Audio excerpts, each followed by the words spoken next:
Exactement. Les histoires.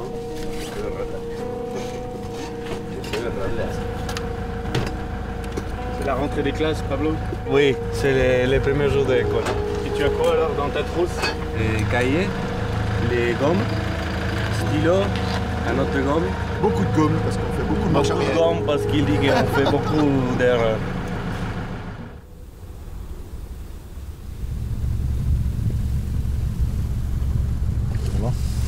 Non.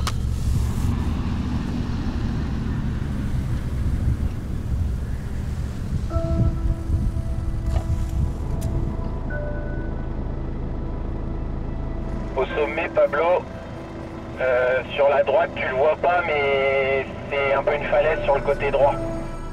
La deuxième voiture, c'est celle qui va écrire le roadbook. Donc là, il nous faut un pilote. Ok. Oui. Donc là, c'est Patrick dont on parle qui va anticiper. Là, il y a une intersection, il sait qu'il va s'arrêter avant l'intersection, jamais sur ou jamais après. On fait un dessin toujours avant ce qu'on veut dessiner. On va à droite, mais il y a un Y gauche. Et ça peut être un Y droite aussi. Non? C'est un Y? Oui. Non. Il est important dans cette voiture qu'il y ait une osmose, qu'ils aient le moins à se parler. Ah, t'as été trop loin, recule. Donc quand vous reculez une fois, ça va, mais 100 fois par jour, ça crée une mauvaise ambiance. Donc ces gens-là s'entendent bien ensemble et c'est important pour moi. Ok. Ok. C'est bon? Oui, on y va.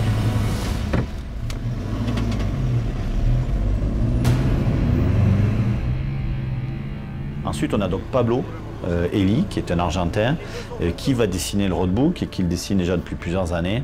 Un vrai coup de crayon, qui connaît bien et qui a une vraie expertise. Cuando uno toma una nota, el roadbook tiene 3 cajas, 3 líneas. La de la izquierda te da la distancia, que también me la va a dar él. En la caja del medio va el dibujo, que es la figura que utilizan los navegadores para saber cuál es la dirección a tomar o el peligro de cada nota. Uno no puede hacer un dibujo de 300 metros, entonces tratando de hacer una especie de foto del lugar para que el piloto cuando llega ve el dibujo del roadbook y ve el lugar y dice, ah, sí, ya sé dónde estoy. Y en la columna de la derecha se explica qué viene más adelante. Je pense qu'ils sont 2, 3 dans le monde à pouvoir faire ce travail-là, ou en tout cas à très bien pouvoir le faire. Pablo, tu as pris la remarque, hein, donc. Oui, on vient de voir ça. Ok, c'est bon. C'est vraiment l'élément le plus important au sein d'une reco. Tout est fait autour de lui, le rythme, c'est lui qui le donne. La vitesse à laquelle il roule, c'est la vitesse où tout le monde roule. Ça commence à être très sinueux. Attends. Je mets les changements de terrain là. Il faut savoir qu'on fait du 15, 17, 18 à l'heure, pas plus. Donc c'est très lent, c'est pénible, on s'arrête, on ne comprend pas, il n'avance pas. Pourquoi? Parce qu'il dessine, parce qu'il réfléchit, parce qu'il s'aperçoit que le cap, il n'aurait pas dû l'écrire comme ça, parce que en fait ça se recoupe. En fait c'était des pistes parallèles, c'était pas des Y. Bon, il y a plein de choses qui viennent le perturber en permanence. C'est pas facile la note. Non, c'est pas facile là-dedans. Mais là-bas, il y a une piste qui Oui, mais sort. elle arrive de gauche là. Ah, c'est ça que je veux savoir. C'est ton dernier dessin là, Pablo. On reprendra là où t'es demain.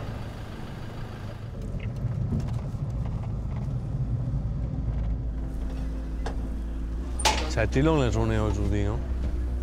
C'est pas facile aussi. Et tous les rochers sont pareils. Comment tu fais? Oui. Il n'y a pas de repère, si tu veux. Ouais.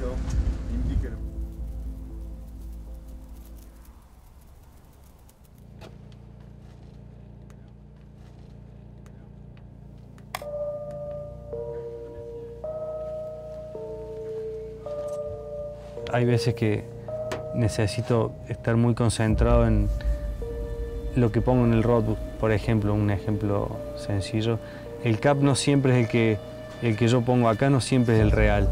Hay veces que yo tengo, hay 3 entradas a 3 cañones diferentes y si yo pongo el cap real para ir a ese cañón, algo te tira a ir a un lugar erróneo, que no es correcto.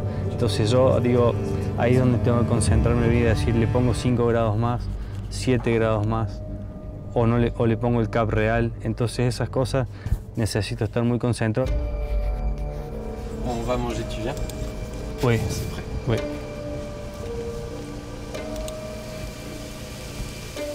Pero siempre trato de en la noche trabajar sobre lo que hice en el día porque lo tengo muy fresco en general me acuerdo de todo, pero lo que tenés en el día no te olvidas nada, parece como si fue hace 2 minutos.